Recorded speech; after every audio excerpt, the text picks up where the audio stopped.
नमस्कार, UP live देख रहे हैं आप। मैं हूं आपके साथ आयुष्पाल। एशिया कप 2025 में होने वाले भारत पाकिस्तान मैच पर राजनीति भी तेज हो गई है। उत्तर प्रदेश के उप मुख्यमंत्री और कैबिनेट मंत्रियों ने इस मैच को लेकर के अपने बयान दिए हैं। किस मंत्री की ओर से क्या कुछ बयान दिए जा रहे हैं, इस रिपोर्ट में देखिए।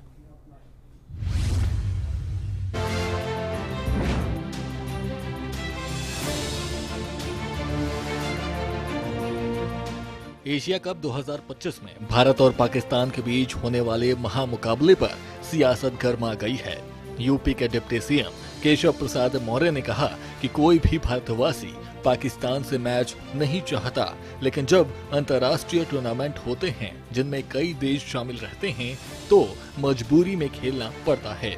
जो सवाल उठा रहे हैं वो स्वयं समाजवादी पार्टी सवाल उठा रही है। आतंकवादियों के मुकदमे वापस लेने वाले, पाकिस्तान जिंदाबाद का नारा लगाने वालों को अपने पार्टी में शामिल करने वाले, पाकिस्तान का गाना गाने वाले कांग्रेस वाले, शिवसेना जो ऑपरेशन सिंदूर के समय जिनका आचरण एकदम घटिया रहा, ये सब लोगों का जो बयानबाजी है वो गैर जिम्मेदाराना है। और जब देश की सरकार ने एक फैसला किया है कि अगर विश्व स्तरीय कोई प्रतियोगिता होगी, एशिया के स्तर की कोई प्रतियोगिता होगी, उसमें जो भी क्रिकेट खेलने वाले देश उसमें हिस्सा लेंगे और उसमें अगर खेलना पड़ेगा तो भारत खेलेगा। भारत पाकिस्तान के साथ मैच नहीं खेलना चाहता, लेकिन ये अंतर्राष्ट्रीय प्रतियोगिता है इसलिए इसमें खेल नहीं। पाकिस्तान का विरोध तो हमेशा से भारत ने किया है और हम आज भी करते हैं, क्योंकि उनकी नापाक हरकतें और उनके यहाँ जिस तरह से आतंकी नर्सरी चलती हैं और उसके तहत जिस तरह से भी हाल में ही सबने देखा कि ऑपरेशन सिंदूर के दौरान हमारी सेना ने उनके घर में घुस के आतंकी ठिकानों को नष्ट किया है। लेकिन अगर बात की जाए क्रिकेट की और आज जो दुबई में होने वाला मैच है इंडिया और पाकिस्तान का, उसको लेकर मैं बताना चाहता हूं अपने देशवासियों को, क्योंकि हम भारत जो है एशिया क्रिकेट काउंसिल का सदस्य है, हम उसके सदस्य हैं। तो वो अगर एशियन क्रिकेट काउंसिल की तरफ से कोई इस तरह का इवेंट या टूर्नामेंट होता है, उसमें सारी एशिया की टीमें होती हैं और अगर उस दौरान फिक्सचर में हमारा मैच पाकिस्तान से हो रहा है तो हम एक और हमें मौका मिला है ऑपरेशन सिंदूर करने का। हम जीत का पताका लहराएंगे। आज भारतीय टीम फिर से पाकिस्तान को हराकर और ये बताएगी कि हम तुमको किसी भी मैदान में हराने के लिए तैयार हैं। तो इसलिए इसमें कोई ऐसी बात नहीं है और ना ही कोई ऐसी चीज है कि हम 1-1 सीरीज नहीं खेल रहे हैं। ये हमारी उनसे 1-1 सीरीज नहीं है, क्योंकि 1-1 सीरीज हमने बहुत जमाने से बंद कर रखी है। ना हम उनके साथ में कोई टेस्ट सीरीज खेलते हैं, ना कोई वनडे सीरीज खेलते हैं। वहीं यूपी के कैबिनेट मंत्री राकेश सचान ने भी पाकिस्तान को निशाने पर लिया। उन्होंने कहा कि जिस तरह सेना ने ऑपरेशन सिंदूर में पाकिस्तान को ध्वस्त किया था, उसी तरह टीम इंडिया मैदान पर पाकिस्तान को मजा चखाएगी। देखिए, पहलगाम में पाकिस्तान ने बड़ी कायरतापूर्ण हरकत की थी। पूरा देश एक साथ खड़ा था, सरकार के साथ और सेना के साथ।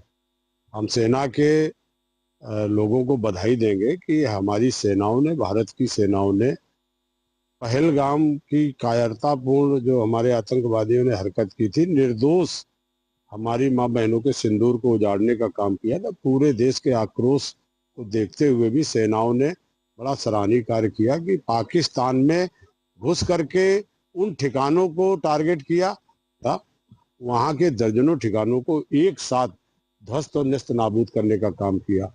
वो सेनाओं ने बदला लिया। ऑपरेशन सिंदूर के नाम पर जो प्रधानमंत्री जी के मार्गदर्शन पर ये सेनाओं ने काम किया, इसके लिए मैं बधाई देता हूं प्रधानमंत्री जी को भी और अपनी सेनाओं को भी। रहा मैच की बात, मैच खेल की भावना से है।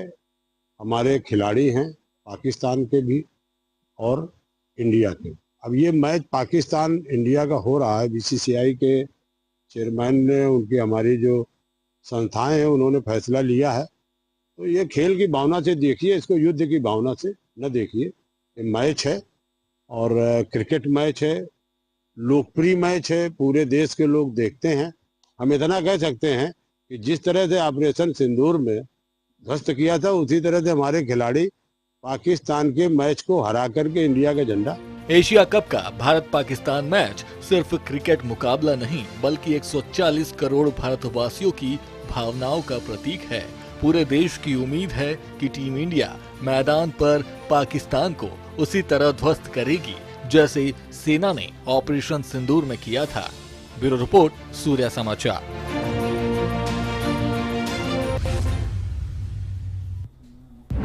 अब आपको अयोध्या लिए चलते हैं। अयोध्या में कृषि मंत्री सूर्य प्रताप शाही ने आचार्य नरेंद्र देव कृषि एवं प्रौद्योगिकी विश्वविद्यालय कुमारगंज का दौरा किया है। इस दौरान उन्होंने ड्रैगन फ्रूट यानी कमलम की खेती का निरीक्षण किया है और किसानों से संवाद करते हुए नजर आए हैं। इसके फायदे गिनाए हैं। क्या कुछ कहा है इस रिपोर्ट में देखिए।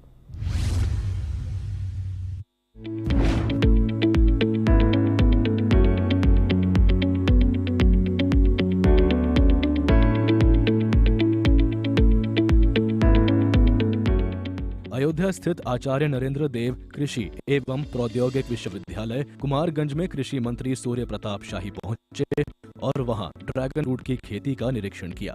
कृषि मंत्री ने कहा कि आने वाले कमलम यानी ड्रैगन फ्रूट किसानों के लिए एक बड़ा आय का साधन बन सकता है। आचार्य नरेंद्र देव कृषि विश्वविद्यालय में पिछले ढाई साल पहले ड्रैगन फ्रूट के यहाँ पर कुछ पौधे लगाए गए थे और धीरे धीरे वो विकसित होकर के और उन्होंने पिछले साल कुछ पौधों ने फल देना शुरू किया और इस साल में बड़ी मात्रा में यहाँ पर फल पत्ती हुई है। ये लगभग 600 से ज्यादा पौधे यहाँ पर लगाए गए हैं और एक पौधे से एक बार जब फल निकला तो लगभग 5 किलो के करीब निकला है और 4 बार अब तक इसमें से फल निकल चुका है और उम्मीद की जाती है कि नवंबर तक 3 और के भीतर फल आएंगे और इस समय इसकी जो है फ्लावरिंग शुरू हो गई है। तो इस प्रकार से लगभग 20 किलो एक पौधा से पैदा होगा। विश्वविद्यालय ने 150 रुपए पर किलो के हिसाब से इसको बेचा है इस साल कि लोगों में फल इस ड्रैगन फ्रूट को खाने की प्रवृत्ति जब बढ़ेगी और ये भी काफी पौष्टिक है और इसमें खासतौर पर प्लेटलेट बढ़ाए जाने की दृष्टि से यह एक महत्वपूर्ण होगा। तो इस दृष्टि से यह प्रयोग 2.5 साल पहले शुरू किया गया था जब वो अब अपने लक्ष्य को प्राप्त करके और धीरे धीरे इसमें से फल निकलने शुरू हुए हैं।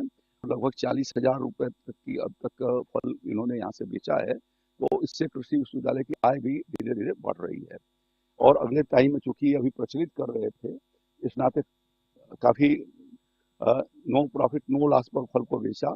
आगे के आने दिनों में इनको प्रॉफिट तय करके और तब उसके हिसाब से बेचेंगे तो इसका और ज्यादा ये पॉपुलर हो जाए ऐसा मैं उम्मीद करता हूँ। इसको देखा देखी बहुत सारे यहाँ अयोध्या किसान इस पर काम कर रहे हैं और सुल्तानपुर के लोग भी ड्रैगन फ्रूट की खेती लगाना शुरू किए हैं। ड्रैगन फ्रूट की खेती अर्ध शुष्क और शुष्क इलाकों में आसानी से की जा सकती है। इसे बीज से नहीं बल्कि कमलों से लगाया जाता है। पौधे लगभग 16 महीने में फल देना शुरू कर देते हैं और समय के साथ उत्पादन क्षमता भी बढ़ती रहती है।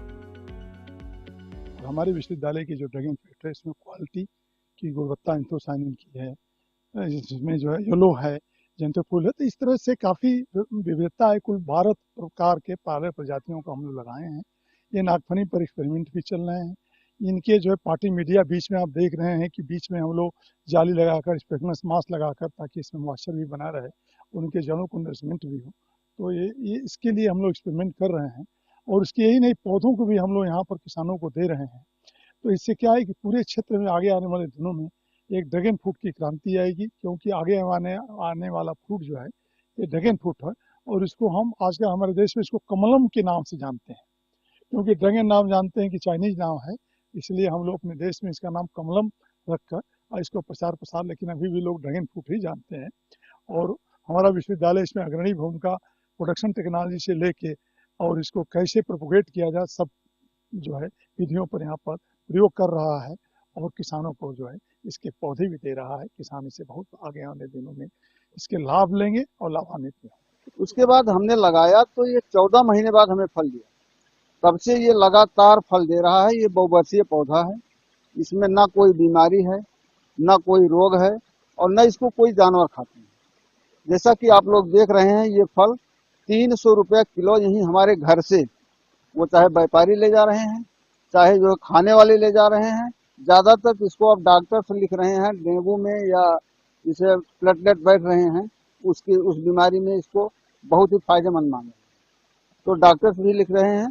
और ये सारी चीजें जो है बहुत न्यूट्रिएंट से भरा है और 300 रुपया किलो अतिरिक्त आमदनी। ड्रैगन फ्रूट अगर 1 हेक्टेयर के आसपास किया जाए या 1 हेक्टेयर में किया जाए या आधे हेक्टेयर में कोई किसान कर ले तो आप ये मानिए कि 2.5 से 3 लाख रुपया प्रतिवर्ष उसकी आमदनी बढ़ जाएगी ऑटोमेटिक।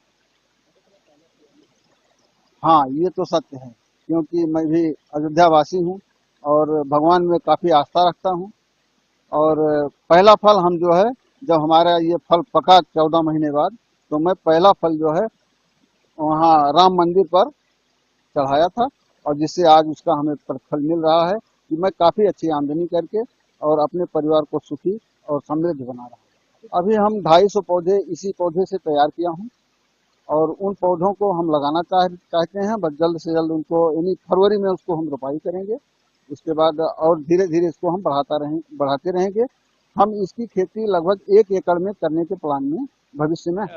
बहुत सारे किसान भाई अयोध्या जनपद में जो इनोवेटिव फार्मर हैं, प्रगतिशील किसान हैं, जो परंपरागत खेती के साथ ही ड्रैगन फ्रूट की खेती कर रहे हैं। इसके अलावा बहुत सारे ऐसे किसान भाई हैं जो ड्रैगन फ्रूट के साथ ही बहुफसली खेती के रूप में मक्के की खेती, जिसमें स्वीट कॉर्न की खेती कर रहे हैं, और कुछ ऐसे किसान भाई हैं जो सुगंधित जो प्रजातियां हैं धान की, जिसमें काला नमक, तिलक चंदन, जावा फूल, इस तरह के भी सुगंधित धान की खेती कर रहे हैं, जिसमें हमारे एक श्री राकेश दुबे जी हैं, पिरखौली ग्राम सभा के विकास खंड सुहावल के। वो लगातार प्राकृतिक विधा से, उन्होंने गौ पालन भी कर रखा है, और प्राकृतिक विधा से धान के सुगंधित जो फसलें हैं उनकी खेती कर रहे हैं, और उसका चावल निकाल के वो बाहर तक जो है एक्सपोर्ट भी कर रहे हैं।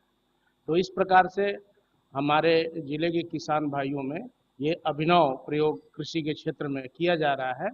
मैं अब प्रयास करूंगा कि किसान भाइयों के स्तर पे, अब ये चूंकि प्रभु श्री राम की धरती है, तो पर्ल फार्मिंग, मोती की खेती तालाबों में ये पर्ल फार्मिंग कराया जाए, और प्रभु राम को हमारे किसान भाइयों की तरफ से फूल के माला के जगह पे मोती का माला अर्पित किया जाए, जिससे किसान भाइयों की भी आमदनी बढ़ेगी, और ये प्रभु राम की धरती जहाँ पे ड्रैगन फ्रूट्स, उसी के साथ बहुत सारे किसान भाइयों के द्वारा G9 केले की खेती।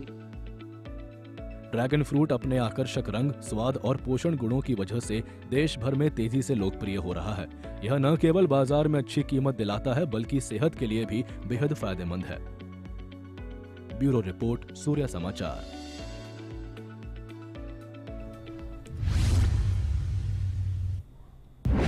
वहीं उत्तर प्रदेश के मुरादाबाद में बाढ़ से तबाह किसानों के लिए राहत की खबर सामने आई है।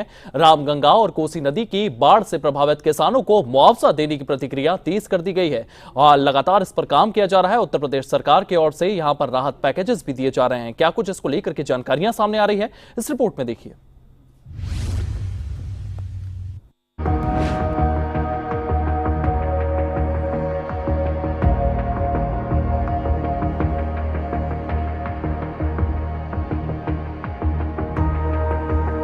मुरादाबाद में रामगंगा और कोसी नदी की बाढ़ ने किसानों की कमर तोड़ दी थी, लेकिन अब मुआवजे की आस जगी है। प्रशासन ने करीब 4500 बाढ़ प्रभावित किसानों का सर्वे और ऑनलाइन फीडिंग का काम पूरा कर लिया है।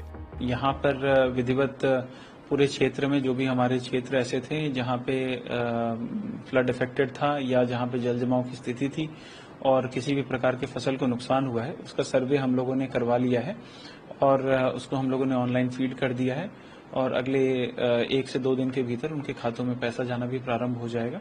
जो नुकसान की स्थिति है वो हमारे यहाँ पे जो मूड़ा पांडे क्षेत्र है सदर का, वहाँ पे कुछ जो एरियाज है वहाँ पे बाढ़ का पानी जमा हुआ था। इसके अलावा कुछ क्षेत्र हमारे ठाकुर द्वारा के हैं और कांट के हैं जो बाढ़ से प्रभावित है, और बिलारी क्षेत्र के बहुत कम क्षेत्र प्रभावित है। सभी की फीडिंग पूर्ण करा ली गई है और शीघ्र ही हम लोग किसानों को उनके खातों में धनराशि का प्रेषण कर देंगे। जिले में 80 गांव बाढ़ से प्रभावित हुए, जिनमें से 28 गांव ऐसे हैं जहां धान, मक्का और सब्जियों की 20 से 70% तक फसलें पूरी तरह बर्बाद हो गईं। गागन और ढेला नदियों का पानी भी रामगंगा और कोसी में मिलकर गांवों में घुस गया था।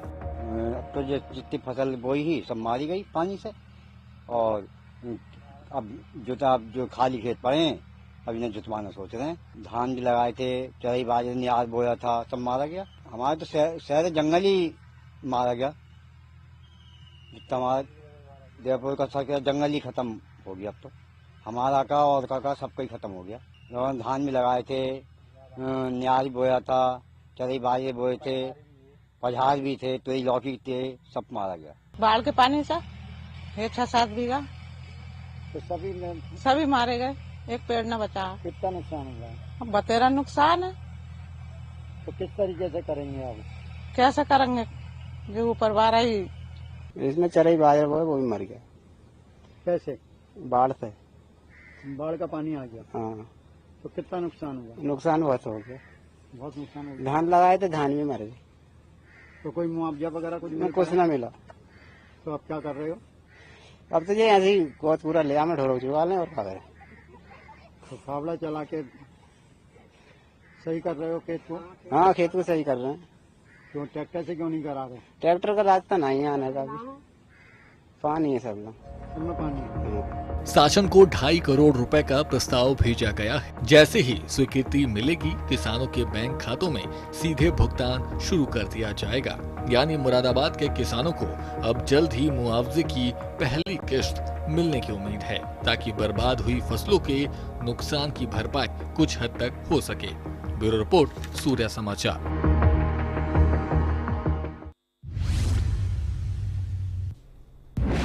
वहीं गाजियाबाद पुलिस ने एक बार फिर अपराधियों के खिलाफ कड़ा रुख दिखाते हुए 2 अलग-अलग मुठभेड़ में 4 शातिर बदमाशों को दबोच लिया है।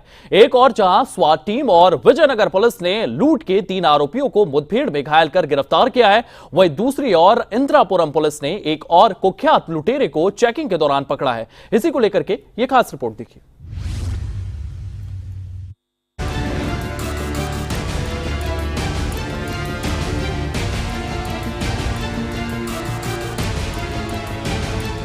गाजियाबाद के विजयनगर इलाके में स्वाट टीम नगर जोन और थाना विजयनगर पुलिस ने संयुक्त अभियान चलाते हुए 3 कुख्यात बदमाशों को मुठभेड़ में गिरफ्तार किया। देर रात पुलिस को गुप्त सूचना मिली थी, जिसके आधार पर इलाके में जाल बिछाया गया। जैसे ही संदिग्ध दिखाई दिए, पुलिस ने उन्हें घेरने की कोशिश की। जवाब में बदमाशों ने फायरिंग शुरू कर दी। थाना विजयनगर में पुस्ता हिंदन बैराज के पास में 3 संदिग्ध व्यक्ति बैठे हुए थे। मुखबिर खास द्वारा ये सूचना दी गई कि ये व्यक्ति यहाँ पर संदिग्ध प्रतीत हो रहे हैं और किसी प्रकार की कार्रवाई में लिप्त हैं। तत्काल ही जो लोकल फोर्स थी और थाने की फोर्स, उसने रिएक्ट किया है और फोर्स जब यहाँ पर आई और इन व्यक्तियों को पूछताछ के लिए बुलाया गया, तो पुलिस के पास आने के स्थान पर इन्होंने जो है भागने का प्रयास किया यहाँ से। पुलिस ने दूसरी तरफ से भी इनको पकड़ने की कोशिश की और यहाँ पर जब अपने आप को दोनों तरफ से इन्होंने घिरा हुआ पाया, तो इनके पास में तमंचे थे और इस तमंचे से इन्होंने पुलिस के पार्टी पर जान से मारने की नीयत से फायर कर दिया। अपने बचाव में पुलिस को भी यहाँ पर फायरिंग करनी पड़ी है, जिसमें कि इन तीनों व्यक्तियों के पैर में गोली लगी है और इन्हें यहाँ मौके से हिरासत में ले लिया गया है। पुलिस की जवाबी कार्रवाई में 3 बदमाश घायल हो गए। उन्हें उपचार के लिए अस्पताल में भर्ती कराया गया है। इनके पास से चोरी की स्कूटी, अवैध हथियार, कारतूस, नकदी और लूट का सामान बरामद किया गया। बरामद सामानों में एक पीली धातु का सिक्का, एक चेन, एक अंगूठी, एक सफेद धातु का सिक्का और 19,500 रुपए नगद शामिल हैं। पूछताछ में तीनों ने कई अन्य वारदातों में शामिल होने की बात कबूली है। इनके पास यहाँ मौके से एक काला बैग मिला है। इस काले बैग में एक एयर गन, ईयरबड्स, 2 सिक्के, एक चेन और इनके पास से कुल 19,500 रुपये, एक सब्बल और एक फरसा तथा 3 चोरी के मोबाइल यहाँ से बरामद हुए हैं। साथ में काले रंग की एक स्कूटी है जो कि भी चोरी की है। इन्होंने बताया कि ये इस क्षेत्र में दिल्ली एनसीआर में लूट और चोरी की घटनाओं को कारित करते रहते हैं और ये मूलतः नोएडा और बुलंदशहर के रहने वाले हैं। इसी रात दूसरी मुठभेड़ में इंदिरापुरम के कनावली पुलिया के पास हुई। चेकिंग के दौरान 2 संदिग्ध बाइक सवारों को रोकने की कोशिश की गई, लेकिन उन्होंने भागने की कोशिश की। एक बदमाश ने पुलिस पर फायरिंग कर दी। जवाबी कार्रवाई में शहबाज उर्फ पोली नामक आरोपी को पुलिस ने गोली मारकर दबोच लिया, जबकि उसका साथी फरार हो गया। 5/6 की पुलिया से आ रही रोड पर एक बाइक पर 2 व्यक्ति सवार आते हुए दिखाई दिए, जिन्हें मौके पर उपस्थित पुलिस बल के द्वारा रुककर चेकिंग कराने हेतु निर्देशित किया गया, लेकिन इनके द्वारा बाइक को न रोकते हुए वापस बहुत ही तेजी से भगाया गया, जिसमें इनकी बाइक आगे जाकर फिसल के गिर पड़ी। इनमें से एक अभियुक्त के द्वारा भागते हुए पुलिस बल पर जान से मारने की नीयत से फायरिंग कर दी गई, जिसके क्रम में उपस्थित पुलिस बल के द्वारा भी आत्मरक्षार्थ जवाबी फायरिंग की गई, जिसके क्रम में एक बदमाश के पैर में गोली लग गई है तथा ये घायल हो गया है तथा दूसरा बदमाश मौके से फरार हो गया है। उसकी गिरफ्तारी हेतु टीमें गठित की गई हैं। शहबाज दिल्ली के नंद नगरी का रहने वाला है और उस पर पहले से ही लूट, छिनैती, चोरी और आर्म्स एक्ट के करीब 2 दर्जन केस दर्ज हैं। पूछताछ में पता चला कि वे गाजियाबाद, नोएडा और दिल्ली एनसीआर में राह चलते लोगों से मोबाइल और चैन लूटता था और फिर दिल्ली में बेच देता था। घायल बदमाश ने पूछताछ में अपना नाम शहबाज उर्फ ओली बताया है। ये दिल्ली नंद नगरी का रहने वाला है। उक्त बदमाश के ऊपर पूर्व में लगभग 20 से ज्यादा आपराधिक मुकदमों का आपराधिक इतिहास मिला है। इसके द्वारा अपने अपराधी साथी के साथ मिलकर के लूटपाट, स्नैचिंग तथा चोरी की घटनाएं कारित की जाती हैं। पूछताछ के क्रम में इसने विगत दिनों थाना क्षेत्र इंदिरापुरम में हुई स्नैचिंग की घटनाओं में अपनी संलिप्तता को स्वीकारा है। इसके कब्जे से एक चोरी की बाइक, एक आधा तमंचा बरामद किया गया है। पूछताछ तथा साक्ष्यों के आधार पर इस पूरे प्रकरण में अग्रिम वैधानिक कार्रवाई सुनिश्चित की जा रही है। गाजियाबाद पुलिस अब सभी गिरफ्तार बदमाशों के नेटवर्क को खंगालने में जुटी है और फरार आरोपियों की तलाश जारी है। गाजियाबाद पुलिस का कहना है कि अपराधियों के खिलाफ अभियान आगे भी जारी रहेगा। ब्यूरो रिपोर्ट, सूर्या समाचार। तो यूपी पुलिस का ऑपरेशन क्लीन लगातार जारी है। तमाम क्षेत्रों में ये देखने को मिल रहा है और लगातार क्राइम को कंट्रोल करने के लिए पुलिस की ओर से ऑपरेशन क्लीन बड़े पेस पे चलाया जा रहा है। फिलहाल यूपी लाइव में इतना ही। आप बने रहिए सूर्य समाचार के साथ।